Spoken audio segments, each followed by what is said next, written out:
Veni, veni, Emmanuel. Graça e paz vos sejam multiplicadas da parte de Deus, nosso Pai, e de nosso Senhor e Salvador Jesus Cristo. Um rei montado no jumentinho. Como isso quebra as expectativas, não é mesmo? Que tipo de herói é esse que o cristianismo nos oferece? A coisa simplesmente não parece se encaixar. Espera-se de um rei ou de um príncipe que ele chegue diante de uma multidão montado num cavalo imponente, demonstrando força e poder. Por exemplo, recentemente o mundo voltou a sua atenção para uma reunião que aconteceu no Alasca entre os presidentes da Rússia e dos Estados Unidos. Eles discutiam o fim da guerra na Ucrânia. E nós vimos demonstrações de poder de ambos os lados. Jornalistas comentaram sobre os aviões, os caças americanos realizando manobras aéreas, de tal forma que o instinto do presidente russo foi meio que se abaixar, como se estivesse se protegendo, um sinal de força, vigor e poder do lado americano. É realmente impressionante, muito bonito. Não usamos mais cavalos como antigamente. Hoje colocamos toda essa lataria no lugar, carros, aviões, tanques, submarinos. Isso impressiona? Na verdade, nossa segurança depende dessas coisas. Se não demonstramos força por meio dessas coisas, as pessoas acham que somos fracos. E então, nós seremos atacados e destruídos. A paz no mundo hoje depende dessas coisas, tanto a nível global, quanto dentro do nosso próprio país. Está aí o exemplo do Rio de Janeiro. Quanto mais fraco o Estado se mostrou perante o crime nos últimos 30 anos, mais terror as facções imprimiram sobre a população. A segurança depende de força, de demonstração de força, poder e vigor. Mas vem o cristianismo e nos apresenta, hoje, primeiro domingo de Advento, um rei montado num jumentinho. Um animal que não serve de montaria, propriamente. Trata-se de um animal de carga, um animal de serviço. Porque o nosso rei não veio para ser servido, mas para servir e para dar a sua vida em resgate de muitos. E nós sabemos o final dessa história. Esse rei não excitou a multidão para tomar o poder, não pegou em armas. Não. Ele foi açoitado, preso e brutalmente assassinado pelos poderosos desse mundo. É assim que ele nos serviu. E somente um rei assim poderia nos servir. E veja bem, porque hoje fala-se muito em justiça social, justiça climática, justiça racial, justiça de gênero, etc, etc, etc. E corremos o risco de esquecer do nosso real problema. Todas as formas de injustiça que sofremos como sociedade são apenas frutos externos, expressões exteriores da nossa justiça natural. Da nossa corrupta justiça natural, da nossa injustiça natural. Nossa natureza foi corrompida pelo pecado e nos tornamos todos violentos, inclinados ao ódio, à discórdia, à inveja, à ganância. Nos entristecemos quando alguém se sobressai. Invejamos aquilo que não nos pertence, sejam bens materiais, sejam pessoas. E daí surgem as guerras, os conflitos, as intrigas, a separação entre mim e o meu próximo. De onde vêm as guerras e contendas que há entre vós?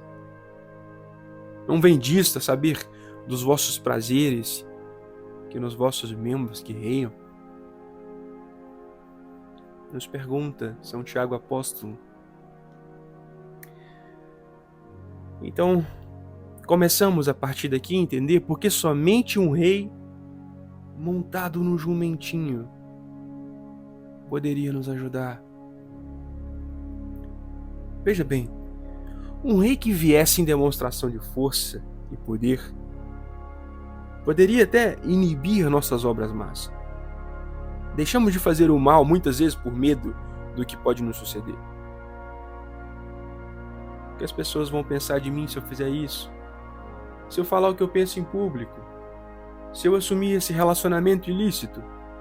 Se eu tornar público esse pecado secreto que somente eu e Deus conhecemos? É como eu disse desde o início dessa homilia.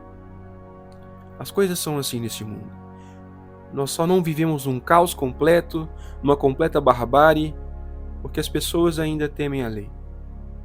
Temem a polícia, temem a vingança, temem os seus vizinhos, temem uns aos outros. O medo é aquilo que ainda nos segura. E assim vivemos, cheios de medo, cheios de ansiedade. Esse mundo está doente. Vocês sabem que ele está. E tentamos resolver isso do nosso jeito. Nos tornamos mais fortes, mais poderosos, mais ricos, porque talvez isso traga alguma segurança. Mas parece não funcionar direito, não é mesmo? Quanto mais ricos e poderosos, mais tememos perder o que conquistamos. Mais medo, mais medo, mais medo. E então, aparece um rei montado no jumentinho para servir, para se sacrificar por amor. Precisávamos de um rei que governasse com amor, pois somente o amor lança fora o medo. E amor é sacrifício, é entrega total e completa que começa no coração e culmina numa vida de serviço. É de uma justiça assim que precisamos. Eis que vem dias, diz o Senhor, em que levantarei a Davi um renovo justo, e rei que é, reinará e agirá sabiamente, e executará o juízo e a justiça na terra. Será este seu nome, com que será chamado Senhor, Justiça Nossa. Senhor, Justiça Nossa. Isso diz muito sobre a maneira como esse rei governa e exerce seu juízo. Não se trata de um mero exemplo moral. Ele não vive uma vida perfeita de amor e entrega e sacrifício e simplesmente diz, pronto, agora vão e façam o mesmo. Não, não é assim que funciona. Ele precisa ser a nossa justiça. Ele, a nossa justiça. Isso aqui quer dizer, Senhor, Justiça Nossa. De alguma forma, essa vida perfeita que ele viveu, esse amor, esse sacrifício perfeitíssimo, puríssimo e santíssimo, precisa se tornar seu. Deus precisa olhar para você e enxergar esse sacrifício. E como isso acontece? É óbvio que um rei tão perfeito como Jesus providenciaria absolutamente tudo para que sua justiça se tornasse a nossa. Isso acontece por meio do seu corpo. De alguma forma sobrenatural, miraculosa e mística, nós podemos fazer parte deste corpo. Deste corpo glorioso que um dia se desfez em amor no sacrifício perfeito da cruz. De alguma forma difícil de explicar, este corpo continua nos servindo aqui na terra. Veja se não é exatamente isso que lemos na leitura apostólica de hoje, Portanto, irmãos, tendo coragem para entrar no lugar santíssimo por meio do sangue de Jesus, pelo novo e vivo acesso que ele nos abriu através do véu, isto é, do seu corpo. E tendo um grande sacerdote sobre a casa de Deus, aproximemo-nos com um coração sincero, com a plena certeza da fé, com o coração purificado da má consciência e tendo o corpo lavado com água limpa. Existe um lugar santíssimo. Existe um lugar onde eu e você somos justos, santos, mesmo tendo pecado, mesmo sendo pecadores. Quando entramos nesse lugar, podemos permanecer diante de Deus. E Ele nos diz, justos. E nós entramos nesse lugar quando passamos, como diz o texto que acabamos de ler, através do véu, isto é, do seu corpo. E como fazemos isso? Com a plena certeza da fé. Segue o texto. Com o coração purificado da má consciência e tendo o corpo lavado com água limpa. Nós entramos no corpo de Cristo no dia em que nossos corpos foram tocados pela água limpa e regeneradora do santo batismo. Não interessa o que você lê aqui. Se você não consegue enxergar o santo batismo, você está lendo esse texto errado. Ali Deus nos selou de uma vez por todas. Ali Cristo disse sobre você, este pertence ao meu reino. Este é o meu súdito, e eu sou o seu rei. Eu sou a sua justiça. Nesse dia em diante começamos a fazer parte de sua igreja. E a igreja é a continuação da encarnação de nosso Senhor Jesus Cristo aqui na terra. Por isso ela é o corpo de Cristo. Isso não é uma metáfora, não é apenas um símbolo. É uma realidade mística e sobrenatural, a qual aderimos pela fé. Por meio do batismo, Cristo se tornou Senhor, justiça nossa. Mas é claro, é necessário permanecer nesse batismo. Não devemos viver ociosamente, há sempre o risco de cair da aliança que Deus fez conosco em nosso batismo.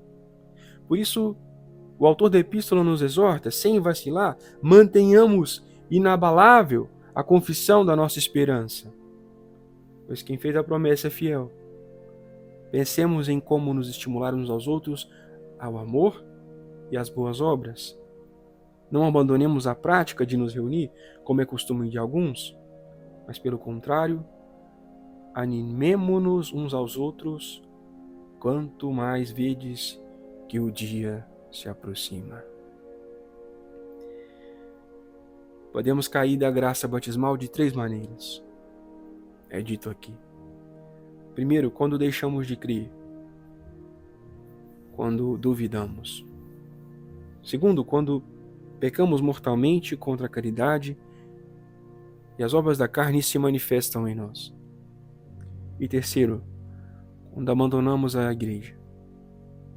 De todos os 3, o último é o pior, abandonar a igreja.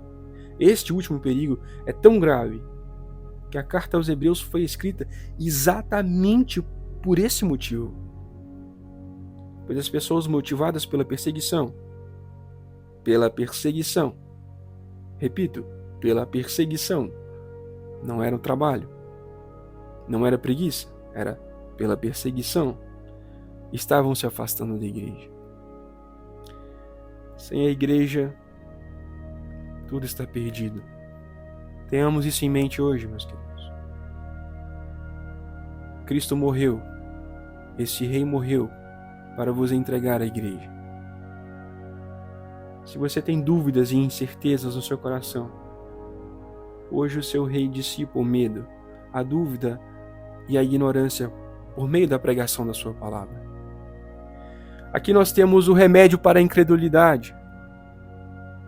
Aqui nós oramos, aumenta-nos a fé. Aumenta-nos a fé. O nosso Rei governa os nossos corações pela sua doce palavra. Ele destrói a descrença, a insegurança e faz dos fracos na fé homens e mulheres destemidos. Mas talvez você não sofra tanto com dúvidas e incertezas. Talvez o seu problema seja algum pecado secreto, algum vício difícil de deixar. E então esse mesmo rei fala pela boca de seu sacerdote: eu perdoo todos os teus pecados. Quantas vezes já não ouvimos isso? Na confissão privada, mesmo na confissão geral aqui. Quantas vezes nosso rei governou o nosso coração que estava prestes a se rebelar.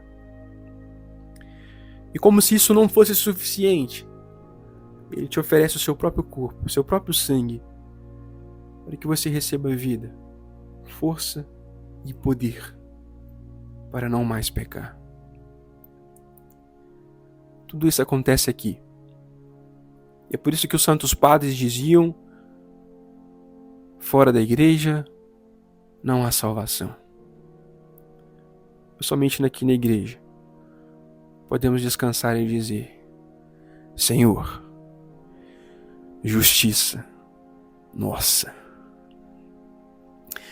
E a paz de Deus, que excede todo entendimento, guardará os vossos corações e mentes em Cristo Rei, para que permaneçam firmes em seu reino.